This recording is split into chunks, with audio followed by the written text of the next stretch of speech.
ప్రార్థన చేసుకున్నాం.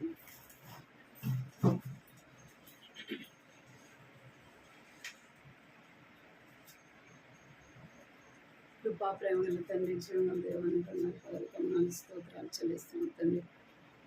ఇంతవరకు కూడా ప్రభావ పాఠంగా మిమ్మల్ని స్తుతించి గణపరచడానికి మీరు సహాయపడుతూ వచ్చినారు. మీకు ఎంతో నాని స్తోత్రాలు చెల్లిస్తుంటున్నాం తండ్రి. కనికరించండి ప్రభావ, సహాయించండి. వాక్యం ద్వారా మీరు మాట్లాడమని ప్రార్థిస్తుంటున్నాం తండ్రి. దేవా, మీరు మాట్లాడుతున్నప్పుడు మేము వినటానికి ప్రభు అనే మాటలు గ్రహించినట్లుగా ప్రభు సహాయం చేయమని సన్నిధిలో ప్రార్థిస్తున్న మీ మాటలు పెడచెవిని పెట్టకుండా ప్రభు నా తండ్రి మా హృదయాల్లో కార్యసిద్ధి కలుగ చేయమని ప్రార్థిస్తుంటున్నాం. ప్రభు కనికరించండి, నానా సహాయం చేయమని నీ సన్నిధిలో ప్రార్థిస్తుంటున్నాం తండ్రి. అనేక సార్లు ఈ మాట వినే విషయంలో నిర్లక్ష్యంగా ఉంటున్నాం ప్రభు, మమ్మల్ని క్షమించండి, కనికరించమని నీ సన్నిధిలో ప్రార్థిస్తుంటున్నాం ప్రభు. ఆత్మదేవుడుగా ప్రభా మీరు మాతో మాట్లాడమని ప్రార్థిస్తుంటున్నాం తండ్రి. సహాయించండి, ఇంకా రావాల్సిన వారిని నడిపించండి ప్రభా. వచ్చిన వారు మమ్మల్ని జ్ఞాపకం చేసుకోండి. నా చేరి వచ్చిన నాకు ప్రభా ఏ మాటలు అవసరమో ప్రభా వాటి ద్వారా మీరు మాట్లాడమని ప్రార్థిస్తుంటున్నాం తండ్రి. మీరు మాట్లాడే దేవుడు ప్రభా, నిత్య జీవ మాటలు కలిగిన దేవుడు కనుక నీ వాక్యం నన్ను బ్రతికించిన, బాధలు నెమ్మది కలిగించిన సెలవిచ్చినట్టుగా ప్రభా నీ వాక్యం మమ్మల్ని బ్రతికించేదిగా ఉన్నందుకే ప్రభా నీకు ఎంతో వందనాలు చెల్లిస్తున్నాను. నీ వాక్యం మమ్మల్ని బలపరిచేదిగా ఉన్నందుకే ప్రభా నీకు ఎంతో వందనాలు చెల్లిస్తున్నాను తండ్రి. ప్రభా నీ నామకు ప్రభా నీ వాక్యాన్ని ప్రభా నువ్వు గొప్ప చేస్తున్నందుకే ప్రభా నీకు ఎంతో వందనాలు చెల్లిస్తున్నాను తండ్రి. కనికరించను. ఈ సమయం ఎంతో దీవెనకరంగా ఆశీర్వాదకరంగా ఇచ్చి నేను నిలబడుతున్నాను కూడా ప్రభా. నేను బలహీనరాలని చేత కనబట్టి దాన్ని ప్రభా అయోగ్యరాలను తండ్రి కనికరించండి. అనేకమైన శరీర బలహీనత ఉన్నప్పటికీ ప్రభా నా తండ్రి దేవానాళ్ళ మీరు కృప చూపుతున్నారు. కనికరించండి ప్రభా, మీరే సహాయం చేయమని మీకు ఎంతో వందనాలు చెల్లించుకుంటూ నన్ను నోటిబరగా వాడుకోమని యేసుక్రీస్తు నామములో స్తుతించి ప్రార్థించి అడిగి వేడుకున్నాను తండ్రి. ఆమేన్.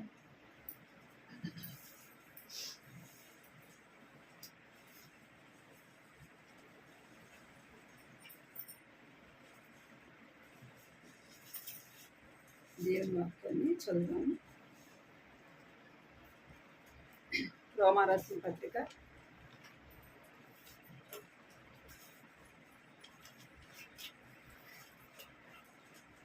8వ అధ్యాయం 5వ వచనం.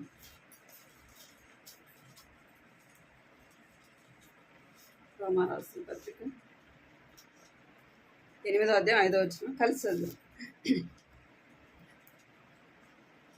శరీరానుసారులు శరీర విషయం మనసు నింతురు, ఆత్మానుసారులు ఆత్మ విషయం మీదనే మనసు నింతురు.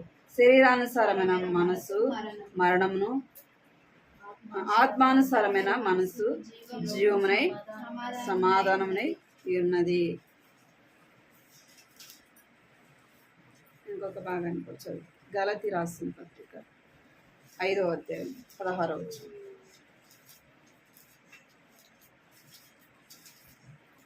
గలతీ రాసిన పత్రిక 5వ అధ్యాయం 16వ వచనం కలిసి చదువు.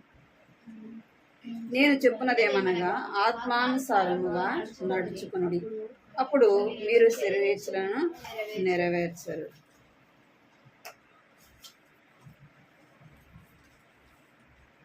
రోమా రాసిన పత్రిక 13వ అధ్యాయం 14వ వచనం. 13వ అధ్యాయం 14వ వచనం. మెట్టుకు ప్రభు అయిన యేసు క్రీస్తును ధరించుకున్న వారై శరీరేచ్ఛలను నెరవేర్చుకున్నటకును శరీర విషయమే ఆలోచన చేసుకున్నప్పుడు.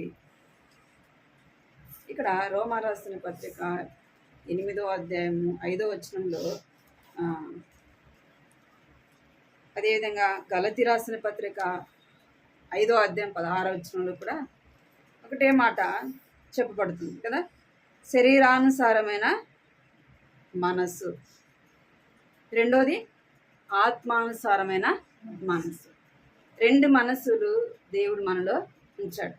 అంటే ఒకటేమో శరీరము ఆత్మ రెండు మనలో ఉన్నాయి. ఒకటేమో శరీరానుసారముగా నడుచుకోవటం చూసాం. శరీరానుసారంగా నడుచుకుంట ద్వారా ఏమొస్తుందో చూసాం.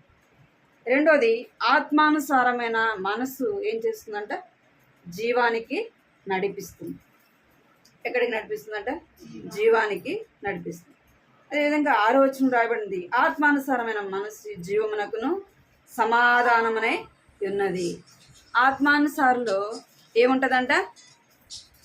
వారిలో జీవము ఉంటుంది. రెండోది ఏముంటుంది? సమాధానము ఉంటుంది. ఎవరికి సమాధానం అంటే ఆత్మానుసారులకు ఏముంటుంది? హృదయంలో సమాధానము, నెమ్మది ఉంటుంది. మనము ఒకప్పుడు శరీరానుసారంగా నడుచుకున్నాం. శరీర ఇచ్చలను, శరీర కోరికలను నెరవేర్చుకుంటూ శరీరానుసారముగా జీవించినాం, శరీరానుసారంగా నడుచుకున్నాం. ఇప్పుడు మనము ఏ విధంగా నడుచుకోవాలంటే ఆత్మీయంగా నడుచుకోవాలి. మనము దేవుని బిడ్డలముగా చేయబడినాం. ఆత్మీయముగా చేయబడిన తర్వాత యేసు ప్రభు తన స్వరక్తమిచ్చి మనలను కొన్నాడు. అంటే శరీరానుసారంగా ఏమైపోయినామంటే చనిపోయిన వారము. ఏమంట? శరీరానుసారము ఏమైపోయినాం? మనము చనిపోయినాం. అందుకే బాప్తిసము తీసుకున్నప్పుడు ఏం చెప్తామంట? నేనిక లోకానికి చనిపోయాను, క్రీస్తుతో కూడా లేపబడ్డాను అని నిదర్శన బాప్తిసము తీసుకుంటాం. ఇక నుంచి మన జీవితము ఎలాగ జీవించాలంట అంటే ఆత్మీయంగా జీవించాలి. శరీర క్రియలు, శరీర కార్యములు అవన్నీ కూడా మనలో ఏం చేయాలంటే చంపబడాలి. ఇక మిగిలిన జీవితం ఎలాగ జీవించాలంటే ఆత్మీయంగా జీవించాలా. ఆత్మీయంగా జీవించినప్పుడే ఆత్మ ఏముంటుందంట? జీవింపబడేదిగా జీవంతో ఉంటుంది. రెండోది ఏముంటుందంటే సమాధానము ఉంటుంది. మనం ఆత్మీయంగా చేయబడిన మనం ఏం చేయాలంటే ఆత్మీయంగానే నడుచుకోవాలి. ఆత్మ సంబంధమైన ఆలోచనలు మనలో ఉండాలి. ఆత్మ సంబంధమైన కార్యాలే ఉండాలి. ఆత్మ సంబంధమైన నడకే ఉండాలి. అన్నీ కూడా ఎలాగ ఉండాలా? శరీర సంబంధమైనవి ఏవి కూడా నీలో నాలో కనపడకూడదు. అప్పుడప్పుడు కనపడుతుంటాయి కదా శరీర క్రియలు. ఏమైపోతాయి? అవి చచ్చిపోవు. ఏమైపోతాయి? కనపడుతుంటాయి, అప్పుడప్పుడు బయటకు వస్తుంటాయి. ఎప్పుడు సునీతక్క? అప్పుడప్పుడు అంటే సమయాన్ని బట్టి, సందర్భాన్ని బట్టి ఏం చేస్తాయి? ఏదైనా గొడవ జరిగినప్పుడు, ఏదన్నా సమస్య వచ్చినప్పుడు ఏమవుతుంది? శరీరం బయటికి వస్తుంది. అంటే నువ్వు నిజంగా దేవుని బిడ్డగా చేయబడి ఉంటే ఏముండదు, శరీర క్రియలు బయటికి రావు. అందుకే మనం ఏం చేయాలంటే ఆత్మీయంగా నడుచుకోవాలా. ఆత్మీయమైన నడక మనం ఏం చేయాలంటే నేర్చుకోవాలా. ఇక్కడ మనం చూస్తే లూకాసు వార్త 2వ అధ్యాయము 36 చూడండి. ఆత్మానుసారులు ఏం చేస్తారంట? ఆత్మ సంబంధమైన వాటి మీదనే మనసు ఉంచుతారు. 2వ అధ్యాయం 36 వచనం నుంచి. అన్నా అనే ఒక స్త్రీ ఒక ప్రవక్తి ఉండదు. ఆమె కన్యాత్వం మొదలు 7 ఏళ్ళు పెళ్లిడితో సంసారం చేసి బహుకాలం గడిచినదై 84 సంవత్సరాలు విధవరాలై ఉండి దేవాలయము విడవక ఉపవాస ప్రార్థనలతో రేయింబగలు సేవ చేయించింది. ఏం చేస్తుందంట?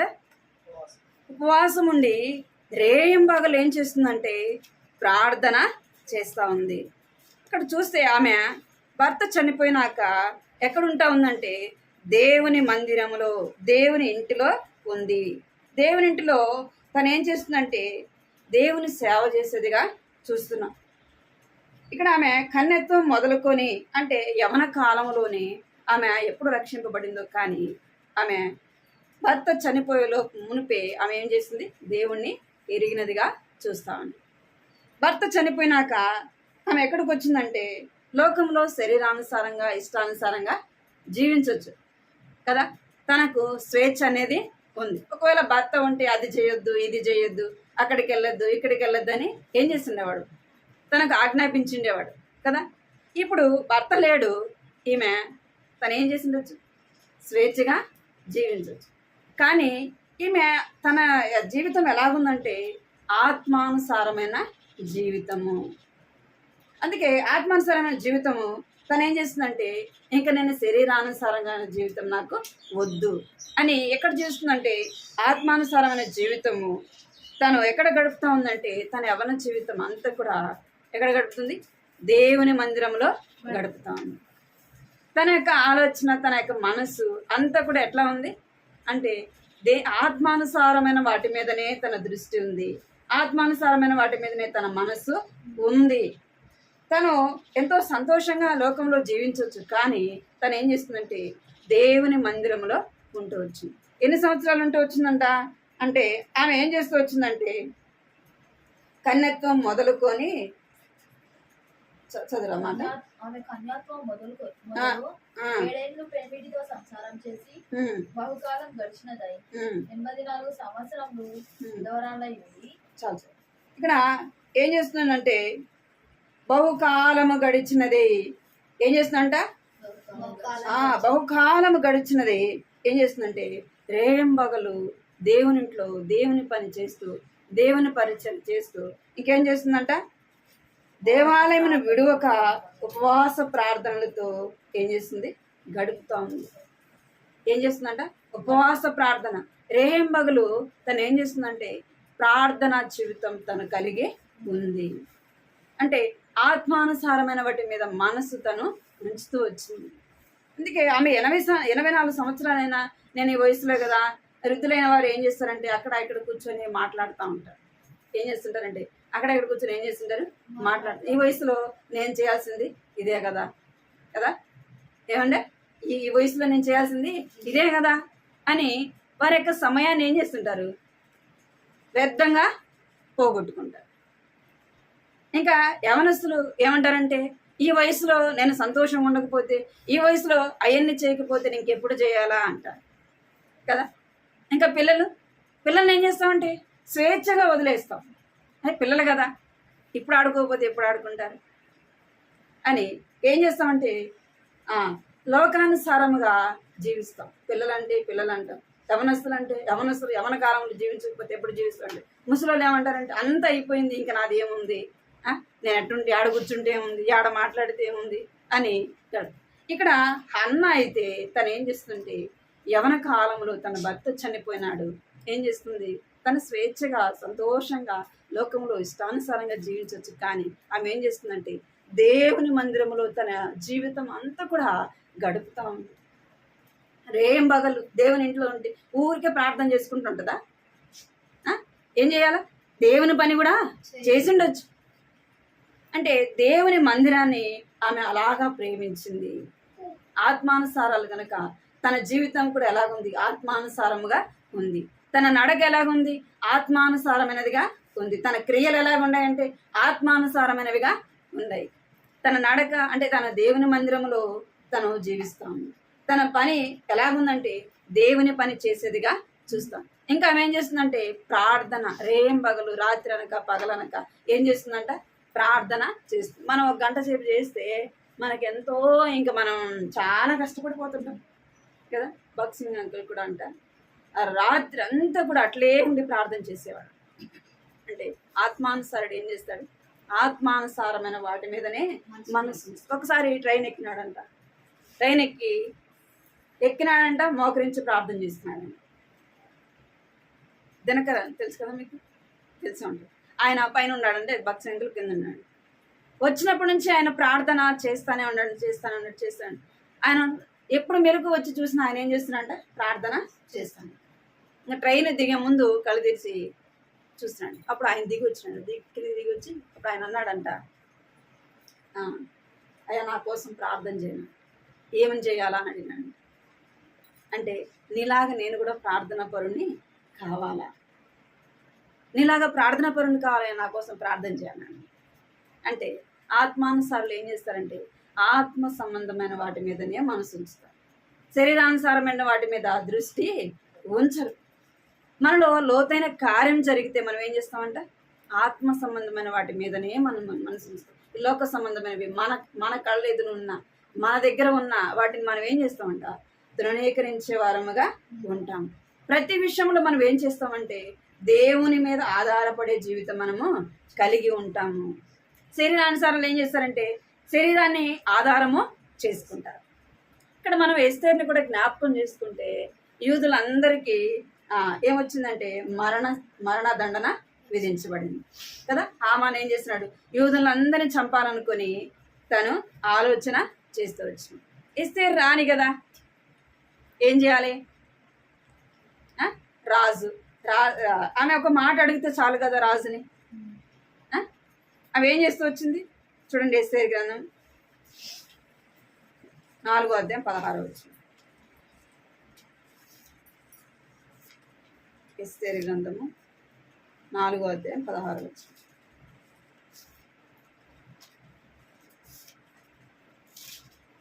నాలుగు 16.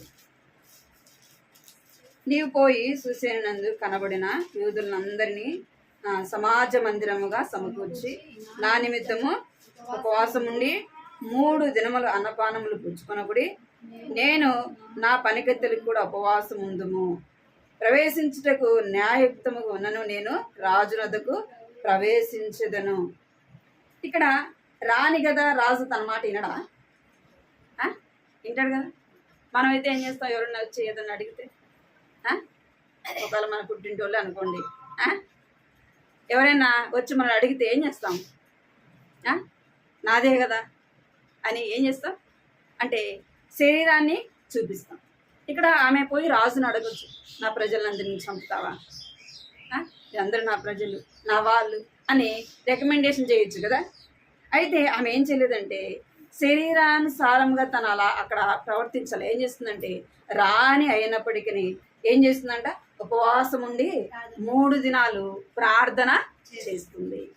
అంటే ఆమె ఎలాగ ఆలోచించింది అంటే ఆత్మానుసారముగా ఆలోచించి, ఈ కార్యం ఎవరు చేస్తారు? దేవుడే చేయగలడు. నా వల్ల ఏమవుతుంది? నేనేమి చేయగలను? తను చేయొచ్చు, ఒకవేళ అడిగిండొచ్చు. అడిగింటే ఎట్లా ఉంటుందో తెలియదు, కానీ ఆమె అలాగ ఆలోచించలేదు. ఎలాగ ఆలోచించింది? ఆత్మానుసారంగా ఆలోచించింది. ఆత్మానుసారంగా ఆలోచించి 3 దినాలు ప్రార్థన చేసి రాజు దగ్గరికి వెళ్తే రాజు మనసు ఏమైపోయిందంట? రాజు మనసు దేవుడు ఏం చేస్తాడంటే రాజుల హృదయాన్ని నీటి కాలువలుగా రెప్పగలిగిన వాడు. మనం ప్రార్థన చేస్తే ఏదైనా సరే మనము శరీరంగా ఆలోచించకూడదు. మన ఆలోచన ఎలాగ ఉండకూడదు? శరీర సంబంధమైనదిగా ఉండకూడదు. శరీరాన్ని ఎక్కడికి కూడా ఆధారాన్ని చేసుకోకూడదు. ఏం ఆధారం చేసుకోవాలా? ఆత్మను ఆధారం చేసుకోవాలా. ప్రభువా, ఈ విషయంలో నీవే నాకు సహాయము చేయాలి. మనం ఆ శరీరానుసారంగా చంపబడితే ఆత్మ ఏం చేయబడుతుందంట? ఉజ్జీవింపబడేదిగా చూస్తాం. ఆత్మ ద్వారా దేవుడు గొప్ప కార్యాలు జరిగించేవాడుగా చూస్తాం. మనం ఎలాగో ఆలోచించాలంటే ఆత్మానుసారంగా ఆలోచించాలి. ఇక్కడ హన్న తను ఏం చేస్తూ వచ్చిందంటే 84 సంవత్సరాలు అయినప్పటికీ తను ఏం చేస్తుందంటే ఆత్మీయంగా తన జీవితాన్ని నడుపుకుంటా ఉంది. ఆత్మీయంగా తన జీవితాన్ని కొనసాగిస్తాం. మనం కూడా ఆ వయస్సు ఏదనేది ప్రాముఖ్యం కాదు, కానీ మన జీవితము, మన దినములు అన్నీ కూడా ఎలా ముగించబడాలా? ఆత్మీయంగానే ముగించబడాలి. ఒకసారి దేవుణ్ణి నమ్మిన తర్వాత ఒకసారి ఆత్మానుసారంగా మన జీవితాన్ని కొనసాగించడానికి మనం ముందుకు వేసినప్పుడు ఆ అడుగు ఎలా ఉండాలా? మన చివరి మటుకు దేవుని యొక్క రాకడ వరకు లేదా మన మరణం వరకు ఎలా ఉండాలా? ఆత్మీయంగానే దేవుని కొరకు జీవించాలి. దినదినము ఏం చేయబడాలంటే శరీర క్రియలు మనలో నుంచి తీసివేయబడాలి. హన్న అయితే ఎలాగైతే దేవుని దగ్గర ప్రార్థించిందో అలాగా మనము ఏం చేయాలంట? ప్రార్థన చేయాలి. ఆత్మీయమైన జీవితము జీవించాలి. ఆత్మానుసారులు ఏం చేస్తారంటే ఆత్మ సంబంధమైన వాటి మీదనే మనసు. ఆత్మానుసారులు ఇంకేం చేస్తారంటే ఒకరు నశించిపోవుట వారు ఎంత మాత్రం కూడా ఇష్టపడరు. దేవుని బిడ్డలైన వారు చూడండి, అవతల వాళ్ళకి కష్టం ఉంది, బాధ ఉందంటే చూసి నవ్వుకుంటామా? ఏం చేస్తాం? ప్రార్థన చేస్తాం. వారి బాధ మన బాధలాగా ఏం చేస్తాం? గుర్తిస్తాం కదా. నిజంగా దేవుని నమ్మిన బిడ్డలు ఏం చేస్తారు? ఒకరి కష్టంలో ఉంటే ఏం చేస్తారు? ఆ కష్టాన్ని వారిదిగా ఎంచుతారు. ఏం చేస్తారు? ప్రార్థన చేస్తారు. ఎస్తేరుకి అవసరం లేదు కదా ఉపవాసం ఉండి ప్రార్థన చేయాల్సిన అవసరమా? లేదు. ఆమె ఏం చేసింది? ఒక రాని కదా, ఒకవేళ అందరూ పోతే పోని, నాకెందుకు వాళ్ళతో పని అనుకుందా? ఏం చేస్తుందంటే వారు నశించిపోవటం ఆమెకు ఇష్టం లేదు. అందుకే ఏం చేస్తుందంటే వారి కొరకు ప్రార్థన చేస్తాం. ఆత్మానుసారులు ఏం చేస్తారంటే ఆత్మ సంబంధమైన వాటి మీదనే మనసు ఉంచుతారు. అంటే నశించిపోయే ఆత్మల విషయమే ఏముంటది? భారము కదా, భారం. ఇక్కడ హన్న కూడా ఆమెకు అవసరమా? 84 సంవత్సరాల వరకు దేవుని మందిరంలో ఉండి రేయింబగళ్ళు సేవ చేస్తూ దేవుని మందిరంలో పరిచయం చేయడం అవసరం ఆమెకి? నేను దేవుని నమ్ముకున్న సార్లే అనుకోవచ్చు కదా. ఏం చేస్తుంది? దేవుని మందిరంలో పరిచర్య చేస్తుంది. ఇంకేం చేస్తుందంటే రేయింబగలు ఉపవాసం ఉండి ప్రార్థన చేస్తుంది. మనం మన కోసం చేసుకోవడానికే కష్టం ఉపవాసం కదా. మనము ఎవరి కోసం, ఎవరి కొరకు కాదు, మన కొరకే. నా కొరకు నేను చేసుకోవడమే కష్టం కదా. ఎక్కడ ఉంటే ఒక్క ఉపవాసం నీరసం వస్తే కదా. నెలకు ఒకసారి ఉపవాసం ప్రార్థన చేస్తారా? చేస్తారా? నెలకు ఒకసారి ఉపవాసం అవసరం ఏముంది? ఏమన్నా ఇంట్లో ఏమన్నా తినడానికి లేవా ఏంది కదా. తింటా లేకపోతే ఉపవాసం ఉండాలా, అంతే కదా. తినడానికి లేకపోతే ఉపవాసం ఉండాలి. అన్నీ ఉన్నప్పుడు ఎందుకు ఉండాలా అంటే మనకేం లేదు. ఎవరు ఎట్టబోతే నాకెందుకు, ఎవరు ఎట్టబోతే నాకెందుకు, నేను అసలు ఒక పూట కూడా ఉండలేను. చూడు, ఆత్మానుసారులు ఏం చేస్తారు? నశించిపోయే ఆత్మల విషయం ఏముంటుంది? భారము ఉంటుంది. ఆమెకేం అవసరం? 84 సంవత్సరాలు వృద్ధాప్యంలో ఉంది కదా. ఎందుకు ఉపవాసం ఉండి ప్రార్థన చేయాలా? మామూలుగా ప్రార్థన చేయొచ్చు కదా. ఏం చేసింది? ఉపవాసం ఉండి వృద్ధాప్యంలో కూడా ప్రార్థన చేస్తుంది. ఆమెకు ఆత్మల విషయమే భారము. నీకు నాకుందా? నీవేం చేస్తున్నావు కదా. ఈ మాటలు వినటానికి మనకి ఎట్లా ఉంటాయి? వినేటప్పుడు మనకి ఎట్లా ఉంటుందంటే ఎంతో ఆసక్తిగా ఉంటుంది. తర్వాత మళ్ళీ మర్చిపోతాం. కానీ నేను ఆ జీవితం బాగుండాలంటే, నేను ఆ జీవితం ఆత్మీయంగా మనం నడుచుకోవాలంటే ఏముండాలా? ఉపవాసం ఉండి ప్రార్థన చేయాలి. శరీరాన్ని నలగొట్టుకోవాలి. ఉపవాసం ఉండటం ద్వారా ఏం నలిగిపోతుంది? శరీరం నలిగిపోతుంది. ప్రార్థన చేయటం ద్వారా ఆత్మకి ఏమొస్తుంది? బలం వస్తుంది. ప్రార్థన చేయకుండా 3 పూట్లు తింటా ఉంటే ఏమొస్తుంది? శరీరానికి బలం వస్తుంది, ఆత్మకు. ఆమె ఏం చేస్తుందంట? 84 సంవత్సరాలకు కూడా ప్రార్థన ఉపవాసం ఉంది. ప్రార్థన మనకు మహా అంటే 30 సంవత్సరాలు ఉండవు కదా. ఒక పూట ఉపవాసం ఉండవు. వారానికి ఒకసారి దినమంతా ఉపవాసం ఉండి ప్రార్థన చేస్తే మన కుటుంబంలో దేవుడు కార్యం చేయడా? మన పట్ల దేవుడు కార్యం చేయడా? మనము ఉపవాసం ఉండే ప్రార్థన. యేసు ప్రభువే ఏం చేస్తూ వచ్చినాడు? ఆయన వేకువజామునే పెద్దల కాడేలేసి ఆయన ఏం చేస్తూ వచ్చాడంట? ప్రార్థన చేశాడు. మరి యేసు ప్రభుకి అవసరమైనప్పుడు నీకు నాకు అవసరం లేదు. బాక్సింగ్ అంకుల్కి కూడా ఎప్పుడు చూసినా ఆయన మోకరించి ప్రార్థన చేస్తూనే ఉండేవాడు. ఎప్పుడు పోయి చూసినా ఆయనకు పెట్టిన టిఫిన్ అట్టే ఉండదంట, టీ అట్టే ఉండదంట. ఆయన కూర్చొని ఏం చేసేవాడంట?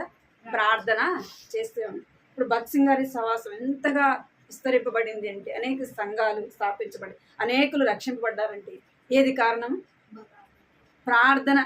ఏం కారణము? ప్రార్థన. ఆయన ఎన్ని దినాలు ఉపవాసం ఉండి ప్రార్థన చేసినాడు కదా. ఎంత సమయం దేవుని సన్నిధిలో గడిపినాడు. అందుకే ఆయన ఆత్మీయంగా తన జీవితాన్ని ఏం చేస్తూ వచ్చినాడు? ఆత్మీయంగా ఆరంభించినాడు. ఆత్మీయంగా తన జీవితాన్ని చివరి మట్టు కూడా తను ఏం చేస్తూ వచ్చినంటే ఆత్మీయంగా కొనసాగుతూ వచ్చినాడు. దేవుని బిడ్డలను మనం ఏం కలిగి ఉండాలంటే ప్రార్థన భారము కలిగి ఉండాలి. నశించిపోయే ఆత్మల విషయమై ప్రార్థన భారము కలిగి ఉండాలి. అందుకే అబ్రహాము కూడా ఏం చేస్తూ వచ్చినాడు? లోతు కొరకు ఏం చేస్తూ వచ్చినాడు? దేవుని సన్నిధిలో ప్రార్థిస్తూ వచ్చినాడు. ప్రభా, లోతుని రక్షించవా, లోతు కుటుంబాన్ని రక్షించవా. లోతుతో ఏం పని అబ్రహాంకి కదా. నా నుంచి దూరం అయిపోయినాడు, తన బాధ తనదే, నా బాధ నాది అని వదిలేయచ్చు కదా. ఏం చేస్తున్నాడంటే ఆ లోతు తన కుటుంబం కొరకై దేవుని సన్నిధిలో నిలబడి ప్రాధేయపడుతున్నాడు, బతిలాడుకుంటున్నాడు. ప్రభా, లోతు కుటుంబాన్ని రక్షించవా, ప్రభా, లోతు కుటుంబాన్ని కాపాడవా అంటే దేవుడు ఏం చేస్తూ వచ్చినాడంట? అబ్రహాము తన ఆత్మీయ జీవితంలో తను ఏం చేస్తూ వచ్చినాడంటే దేవుని ప్రేమించినవాడు, దేవుని మాట విన్నవాడు, దేవునికి ఇష్టానుసారమైన నడక నడిచినవాడు. ఆత్మానుసారులు ఏం చేస్తారంట? ఆత్మ సంబంధమైన వాటి మీదనే దృష్టి ఉంచుతారు. ఈ లోక సంబంధమైన వాటి మీద ఎప్పుడు కూడా దృష్టి ఉంచరు. ఎందుకంటే ఈ లోక సంబంధమైనది అది కొన్ని దినాలే కదా, అది తుచ్చమైనది. ఏమైపోతుందంట? అది ఒకానొక దినము మనం వారిని విడిచిపెట్టవలసిన వారం. అందుకే దేని మీద మనం మనసు ఉండాలంట? ఆత్మ సంబంధమైన వాటి మీద మనసు ఉండాలా. అలాగే మనము ఆత్మ సంబంధమైన వాటి మీద మనం మనసు కలిగి జీవించాలి. ఇంకా నెహెమ్యా గ్రంథం చూడండి, 2వ అధ్యాయం 5వ వచనం. ఆత్మానుసారులు ఏం చేస్తారంటే, నెహెమ్యా గ్రంథం ఈ సముఖమునందు నేను దయపొందిన ఎడల ఉమ్, నా పితరుల సమాధులను పట్టణంలో తిరిగి కట్టినట్లుగా ఉమ్, నన్ను యూదా దేశంలో పంపడానికి వేడుకొనుచున్నానని ఉమ్, నేను మనవి చేస్తుంది. ఉమ్, అందుకు రాజు ఉమ్, రాణి ఉమ్, తన యొద్ద కూర్చుని ఉండగా, ఉమ్, నీ ప్రయాణము ఎన్ని దినములు పట్టును, ఉమ్. నీవు ఎప్పుడు తిరిగి వచ్చదామని అడిగాను. చాలు. ఇక్కడ మొదటి అధ్యాయంలో మనం చూస్తే ఇక్కడ నెహెమ్యా దేని మీద మనసు ఉంచినాడు అంటే రాజు దగ్గర ఉన్నాడు కదా, రాజుకు ప్రియమైన వాడుగా, రాజుకు గిన్నెందించేవాడుగా, తనకు ఏ కొరత లేకుండా తను జీవిస్తున్నాడు. అయితే దేవుని మందిరము పడిపోయింది, దేవుని ప్రాకారంలో ఏమైపోయినాయంట, పడిపోయినాయి. అవి దాని యొక్క గుమ్మములు అగ్నితో కాల్చబడినవి అని విన్నప్పుడు ఏం చేస్తూ వచ్చినాడంటే కొన్ని దినాలు ఏం చేస్తూ వచ్చినాడంట, ఉపవాసం ఉండి ప్రార్థన చేస్తూ వచ్చినాడు. ఎంతో దుఃఖము, బాధ, వేదన. దేని విషయము? తనకు బాగలేదనా? తన కుటుంబ విషయమా? కాదు. దేని విషయము? దేవుని మందిరము పట్ల. ఏమంట? దేవుని మందిరం పట్ల. చదవండి 1:3 నుంచి. వారు చెరపట్టబడిన వారిలో శేషించిన వారు ఆ దేశంలో బహుగా శ్రమను నిందను పొందుచున్నారు. మరియు యెరూషలేము యొక్క ప్రాకారం పడద్రోయబడినది, దాని గుమ్మములను అగ్ని చేత కాల్చబడినవని నాతో చెప్పింది. ఈ మాటలు వినినప్పుడు నేను కూర్చుండి ఏడ్చి కొన్ని దినములు దుఃఖంతో ఉపవాసం ఉండి ఆకాశమందరి దేవుని యొద్ద విజ్ఞాపన చేస్తుంది. ఏం చేస్తూ వచ్చినాడంట?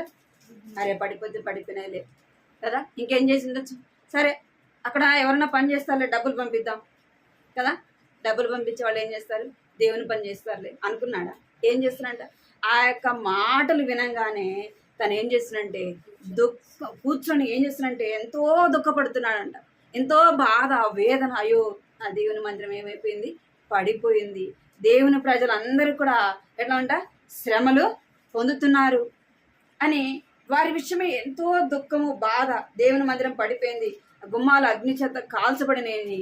కొన్ని దినాలు ఏం చేస్తూ వచ్చినాడంట, ఉపవాసం ఉండి ప్రార్థన చేస్తున్నాడు. చాలు, ప్రార్థన చేసినా ఇంక చాలే అనుకున్నాడా? ఏం చేస్తున్నాడంట? 2వ అధ్యాయం 5వ వచనంలో రాజు దగ్గరికి, రాజు మనసు మార్చు ప్రభువా, నేను వెళ్ళాలా, అక్కడికి వెళ్ళి నేనేం చేయాలా, ఆ యొక్క పడిపోయిన ప్రాకారములు కట్టాల ప్రభువా, రాజు మనసు మార్చు ప్రభువా, రాజు ఒప్పుకోవడానికి సహాయం చేయి ప్రభువా అని ఏం చేస్తూ వచ్చినంటే దేవుని సన్నిధిలో అడుగుతూ వచ్చినాడు. అంటే ఆత్మానుసారులు ఏం చేస్తారంటే ఆత్మ సంబంధమైన వాటి మీదనే మనసు ఉంచుతారు. ఇక్కడ నెహెమ్యా దేని మీద మనసు ఉంది? రాజు దగ్గర ఉన్నాడు, తనకి ఏ కష్టం లేదు, బాధ లేదు, తను ఎంతో నెమ్మదిగా ఉండొచ్చు. కానీ దేవుని మందిరం పడిపోయింది అనగానే తన హృదయంలో ఏమొచ్చింది? దుఃఖం వచ్చింది. సరే, ప్రార్థన చేస్తే దేవుడే చూసుకుంటాడులే అనుకున్నాడా అంటే అనుకోలేదు. ఏం చేస్తున్నాడంటే కొన్ని దినాలు ఉపవాసం ఉండి ప్రార్థన చేసి రాజు దగ్గరికి వెళ్ళి అడుగుచు, నేను మీ దయ పొంది నేను వెళ్ళి ఏం చేయాలా, మా దేశానికి వెళ్ళి పడిపోయిన ఆ యొక్క దేవుని మందిరము ఏం చేయాలా, తిరిగి కట్టాలా. అంటే ఆత్మానుసారులు దేని మీద మనసు ఉంటుంది? దేవుని మందిరం పట్ల ఆశ ఉంటుంది. ఇంకేముంటుందండి? దేవుని మందిరం పట్ల, దేవుని యొక్క పనుల విషయం ఏముంటుందంట? భారము. అరే, నా దేవుని మందిరం ఏంది ఇట్లా ఉంది, నా దేవుని మందిరంలో ఎన్నో అవసరతలు ఉన్నాయి, నా దేవుని మందిరంలో ఎన్నో కొరతలు ఉన్నాయి, నా దేవుని మందిరంలో ఎన్నో అక్కర్లు ఉన్నాయి. ప్రభువా, నేను చేయలేను, నువ్వు సహాయము చేయి ప్రభువా, నీ పని కొరకే నన్ను వాడుకో ప్రభువా. మరే మన ఇల్లు బాగాలేకపోతే ఏం చేస్తాం? మన ఇల్లు ఉరుస్తుంది వర్షానికి, ఏం చేస్తాం? అరే ఉరుస్తుందిలే అంటవా? ఆర్త గారింది వదిలేస్తామా? ఏం చేస్తాం? దాన్ని బాగు చేస్తాం కదా. అదే దేవుని మందిరం పట్ల ఉంటే ఉంది అని ఏం చేస్తామంటే శరీర సంబంధమైన వారు ఈ లోక సంబంధమైనవే ఆలోచిస్తారు. ఆత్మానుసారులు ఏం చేస్తారంటే వారికి ఎన్ని ఉన్నా వారి దృష్టి అంతా ఎక్కడ ఉంటుందంటే దేవుని మందిరం మీదనే ఉంటుంది, దేవుని కార్యాలయం మీదనే తనకు మనస్సు ఉంటుంది. ఇక్కడ నెహెమ్యాకు దేని మీద మనసు ఉందంటే దేవుని మందిరం పట్ల, దేవుని పని చేయాలా, తిరిగి దేవుని మందిరం కట్టాలా, తిరిగి దేవుని మందిరం కట్టబడాలా, అనేకులు వచ్చి అక్కడ ఆరాధించాలని తన యొక్క ఆశ ఆత్మానుసారంగా ఆలోచిస్తుంది. దావీదు రాజు కూడా ఏం చేస్తున్నాడంటే దేవుని మందిరం కట్టాలా. నేనైతే ఎంతో మంచి ఇంట్లో ఉన్నా కదా, ఎంతో మంచి ఇంట్లో ఉన్నా, మరి దేవుని మందిరం ఎక్కడుంది? గుడారంలో ఉంది. ఏం చేయాలా? నేను దేవుని మందిరాన్ని కట్టాలా. ఏం చేస్తున్నాడంటే ఆత్మీయంగా ఆలోచిస్తున్నాడు. మనం కూడా ఎలాగ ఆలోచించాలి? ఆత్మీయంగా ఆలోచించాలి. మనం మొదటిదిగా ఏం చేయాలంటే ఆత్మీయంగా మనము నడుచుకుంటూ నశించిపోయే ఆత్మల విషయమే ప్రార్థన చేయాలి. ఇంకేం చేయాలంటే ఆత్మీయంగా మనం నడుచుకుంటూ మన పనులు చేసుకుంటూ ఎవరి పని చేయాలా? దేవుని మందిరం మీద కూడా మన దృష్టి ఉంచాలి. దేవుని పని కూడా చేయాలా. మూడోదిగా మనం చూస్తాము ఏం చేయాలంటే ఆత్మీయంగా నడుచుకోవాలి. ఆదికాండము 5వ అధ్యాయం 23 వచనం.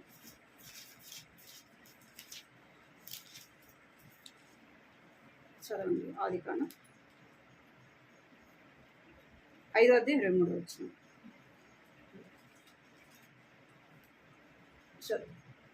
హానోకు దినములన్నీ 365 ఏళ్ళు. హానోకు దేవునితో నడిచిన తర్వాత దేవుడు అతను తీసుకొని పోయాడు కనుక అతడు లేకపోయాడు. చాలు. ఎన్ని సంవత్సరాలు అంటే హానోక్కి? 360 ఏళ్ళు. 365 సంవత్సరాలు. ఎవరికి? హానోక్కి. ఏం చేస్తున్నాడంట? దేవునితో పాటు నడుస్తున్నాడు. అంటే తన కుటుంబం లేకుండా ఏమి లేకుండా నడుస్తున్నాడా? ఏముంది? కుటుంబం ఉంది. అక్కడ కింద రాయబడింది చూడండి, 22 నుంచి చదవండి. హానోకు మెతుషెలను కనిన తర్వాత 300 ఏళ్ళు దేవునితో నడుచు కుమారులను కుమార్తెలను కనెను. హానోకు దినములన్నీ 365 ఏళ్ళు. చాలు. ఏమంట? కుమారులను కుమార్తెలను కంటూ ఏం చేస్తున్నాడంట? దేవునితో కూడా నడిచినాడు. ఆత్మీయంగా మనము మనం ఏదైనా దేవుని పని చేయాలన్నా, దేవుని ఇంటికి పోవాలన్నా ఏం అడ్డొస్తుంది? ఇల్లు అడ్డొస్తుంది కదా, ఇంట్లో పనులు అడ్డొస్తాయి, ఇంకా పిల్లలు అడ్డొస్తారు కదా. దేవుని ఇంటికి పోలేదంటే ఏదో ఒకటి చెప్తాం, పిల్లలు లేదంటే పని, ఇంకా ఇంకా ఏవే ఇంకా మనకి ఏదో వస్తే అవి చెప్పిస్తాం. అవి అడ్డం ఉంచినాయి, ఆ పని ఉంది, ఈ పని ఉంది, అందుకే నేను రాలేకపోయాను. హానోకు ఎన్ని సంవత్సరాలు అంటే 360 సంవత్సరాలు దేవునితో కూడా నడిచి తను ఒక్కడే నడిచింది. తను ఒక్కడైతే ఈజీగా నడవచ్చు కదా, ఏ భారం లేకపోతే ఏం చేయొచ్చు? అన్ని మీటింగ్లు పోవచ్చు. అక్క నేను ఒక్కదాన్ని అయితే ఏం చేయొచ్చు? అన్నింటికి రావచ్చు అక్క అంట. హానోకు ఏముందంటే భార్య ఉంది, పిల్లలు ఉన్నారు, తన కుటుంబం ఉంది, ఎంతో బాధ్యత ఉంది. ఏం చేస్తూ వచ్చినంటే దేవునితో కూడా నడిచెను. అంటే ఆత్మీయంగా తన నడక ఎట్లా ఉంది? లోకంలో కాదు, లోకంలో ఆయా పనుల కోసం కాదు. ఎట్లా నడుస్తున్నంట? దేవునితో కూడా నడిచెను.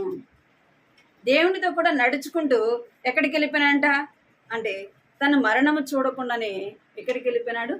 దేవునితో కూడా పరలోకానికి వెళ్ళిపోయినాడు. మరణం చూడకుండా కదా, ఎంత ధన్యత! ఆయన అంత బాధ్యత ఉన్నప్పటికీ ఎలా నడుచుకున్నాడంట? తను ఆత్మీయంగా నడుచుకున్నాడు. మనకి ఎన్ని పనులున్నా, ఎంత బాధ్యత ఉన్నా మనం ఎట్లా ఉండాలంట? మన నడక ఆత్మీయమైనదిగా ఉండాలి. మన నడక ఎక్కడికి ఉండాలంటే దేవుని కార్యాల పట్ల ఉండాలి, దేవుని ఇంటి పట్ల ఉండాలి. ఈరోజు మీటింగ్ ఉంది అంటే ఏం చేయాలి? ఏముండాలి? అన్నిటికంటే కూడా దేవుని పనికి ప్రాముఖ్యతను ఇవ్వాలి. నేను ఎన్ని పనులున్నాను వాటి అన్ని వదులుకొని నా ముందు దేవుని మందిరానికి పోయేసి రావాలి. దేవుని ఇంటికి పోయి వచ్చినాకనే తర్వాత ఆ పని చూసుకుంటా, తర్వాత అక్కడికి వెళ్తా. మనం కదా మనుషులు ఎన్నో ఉంటాయి, ఎడకు పోవాలి, ఆడికి పోవాలి, ఈడికి పోవాలి, వాళ్ళు రమ్మంటారు, వీళ్ళు రమ్మంటారు. వాటి అన్నిటికంటే కూడా దేనికి ప్రాముఖ్యత ఇవ్వాలి? దేవుని ఇంటికి ముందు రావాలి. దేవుని ఇంటికి ముందు మనము నడిచే వారముగా ఉండాలి, ఆత్మీయమైన నడక ఉండాలి. ఆదికాండం 17వ అధ్యాయం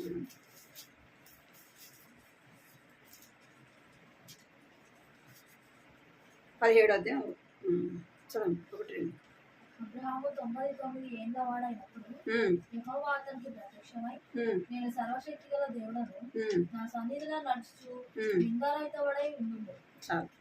ఏమంట 99 సంవత్సరాలు ఏం చెప్తున్నాడు దేవుడు అబ్రహాముతో అంటే యెహోవా అతనికి ప్రత్యక్షమై, నేను సర్వశక్తి కలిగిన దేవుడను, నా సన్నిధిలో నిందారహితంగా నడుచుకును.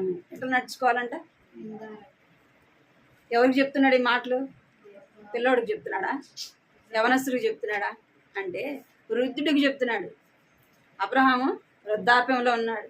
అబ్రహాముకు దేవుడు చెప్తున్నాడు, నా సన్నిధిలో నువ్వు నిందారహితంగా నడుచుకోవాలా. అంటే నువ్వు ఆత్మీయంగా నా సన్నిధిలో ఏం చేయాలా?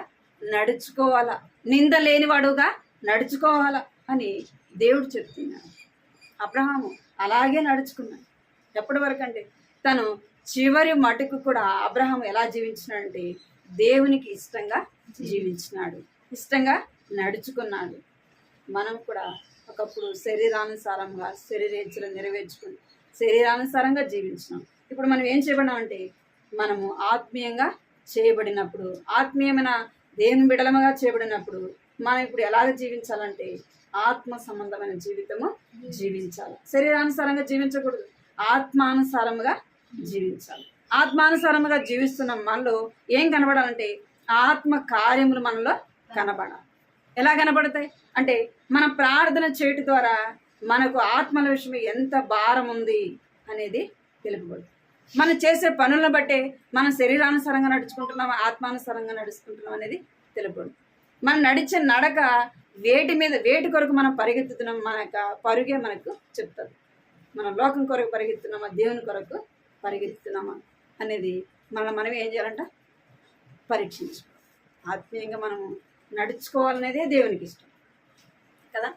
ఎలా ఇష్టం దేవునికి? ఆత్మీయంగా నడుచుకోవడమే దేవునికి ఇష్టం. దేవునికి ఇష్టమైనదే మనం చేయాలి. అది నీవైనా నేనైనా ఎవరమైనా సరే, వయసు ఏదైనా సరే, అది పిల్లలు కావచ్చు, యవనస్తులు కావచ్చు, వృద్ధులు కావచ్చు, మనం ఎవరమైనా కానీ ఎలా ఉండాలా?